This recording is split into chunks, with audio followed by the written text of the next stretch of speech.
cuddle bud? Come up and cuddle? I know there's not much room. Good boy. Oh, you're gonna blend right in with that, aren't you? Oh, yes. Well, hi there, I'm Amy. This is Cody, and I'm in my recently transformed basement that has no clutter in it and new carpet, and it just feels so great to just sit down here in my little reading nook. I have kids' books up there so that I could sit down here while my kids play in the play area that is now relocated over there. The thing that they play with the most, honestly, is tumbling on the carpet, like with nothing, no toys. They're just enjoying the new carpet.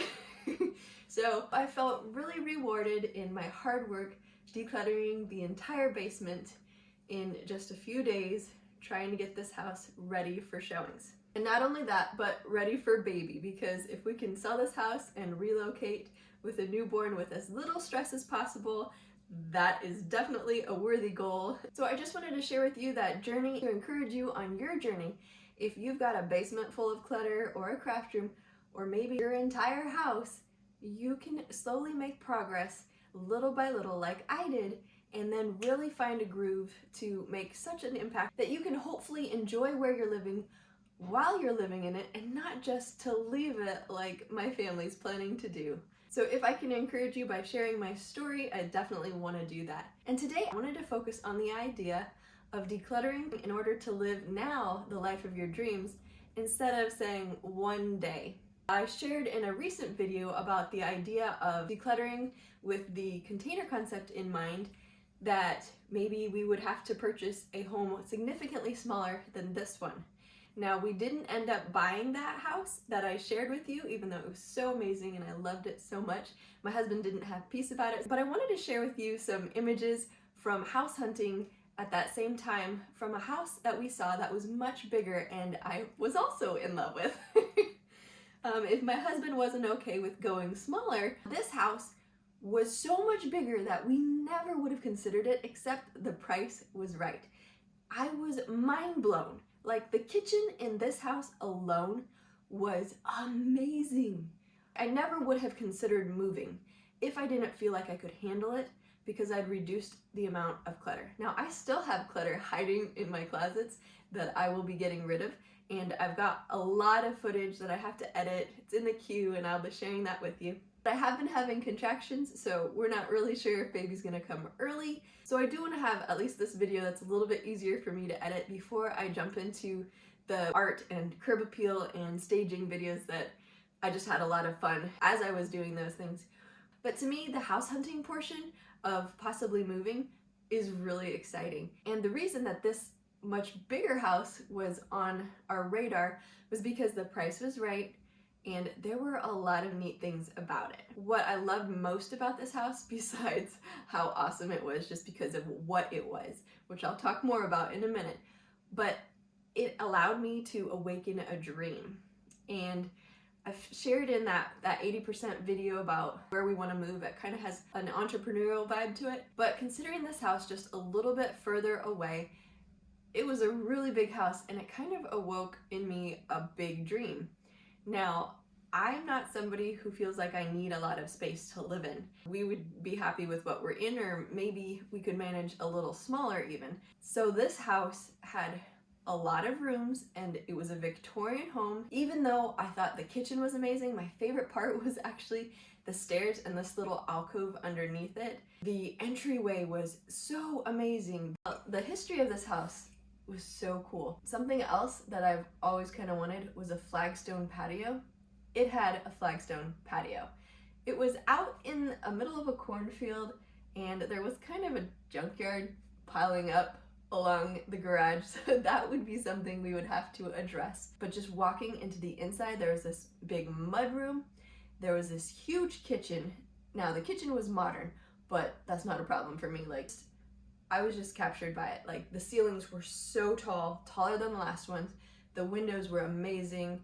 I don't know what those things are called. Above the doors, are they transoms? The office was really cool. It had this massive mirror that would go with the house. built-in storage closets that they had games and stuff in. Now this place was kind of stuffed, and it even had a tanning bed in it, which totally didn't go with the age of the house, so that was funny. But other than that, like, I could just see me doing something big with this house. I was excited because there's office in it, and my husband needs an office to work at home. That was in our minds that he would be doing that when we were house hunting, and that was something that the small house didn't have that this house had. So of course, big kitchen and office. Of course he'd consider this house, right? So having decluttered and actually considering a move took me into this space that was really big and actually awoke in me a really big dream. In my past, I've had this sort of Victorian floral style, so I could get back into the historic kind of antique sort of design and totally love that aspect of it. But the vision that I had was either a bed and breakfast or a tea house or some combination of both. In the kitchen, I could do different classes, like I used to make lip balm and deodorant and different things like that, lotions, and that would be fun to have people in my home post-COVID. And just a few years down the road, so I was dreaming up all of these possibilities, maybe teaching wreath making classes, having people come to my house if I did like a lavender garden, doing some herbal things. This just lit me up. And my husband could tell that this was really lighting a fire within me. I felt so excited about future possibilities. Before I ever decluttered, the future seemed scary and overwhelming. Before decluttering, I saw myself stuck in survival mode. So it felt really good to have this sense of adventure and possibility and excitement about the future. I think you'd love this house too, just the woodwork and everything. But for me, what this house represented, because we didn't actually end up getting it, was just dreaming big. Now, I don't believe you need big spaces to dream big, but for the purpose of like a bed and breakfast or a tea house or something, we would need that space. So that's what that house was for me. My husband was really concerned about the electrical for his job. He would need massive amounts of power for his computer stuff. So that was something that he wasn't prepared to fully overhaul, understandably. And also the idea of being out in this big house with a newborn, no neighbor kids for the kids to play with. And I came around to see his reasoning on that. We're on the same page, so that's always good. But I'm really thankful for this house hunting experience and just the idea that the future can be bright and exciting when I'm not feeling my stuff weighing me down.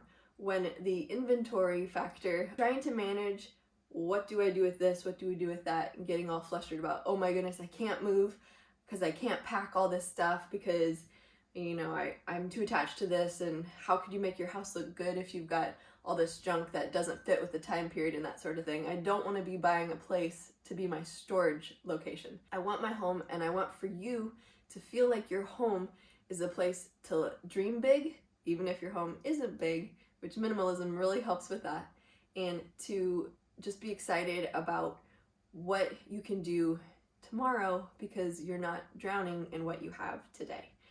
What you could even do today because you don't have to manage all the stuff around you. So I just wanted to share that with you and let you know that no matter how buried you feel under stuff, trust me, it took 4, 5, multiple times in this basement to empty it out. I thought I would never be able to do it, but I was able to, bit by bit, applying the decluttering strategies that I share on this channel, the thoughts, the questions, and just trial and error, just trying new different things, new techniques like one in, one out, and all the others. You too can build momentum and get out of that stuck place of overwhelm and just discouragement of having too much to manage that's crowding out your creativity, it's crowding out your ability to entertain people in your home, and probably draining you of a lot of energy. So I hope you enjoyed my house hunting story. That's a complete opposite from the other little house downsizing experience, now to dreaming big in a big house. I hope that you'll subscribe if you want to see more content like this, as well as hitting the notification bell so that you'll know when the next video is up. Like I said, I've got other videos on creativity in the form of a painting, staging, curb appeal, and of course the good old decluttering that I'm gonna keep doing for the rest of my life, but especially at this time of transition. So I hope you'll join me, and I hope you have a great day. I'll see you in the next video. You okay? Did you get a cough? Feel better? Oh, the air. I forgot to turn the air off. I'll be right back. More water, 'cause I'm washing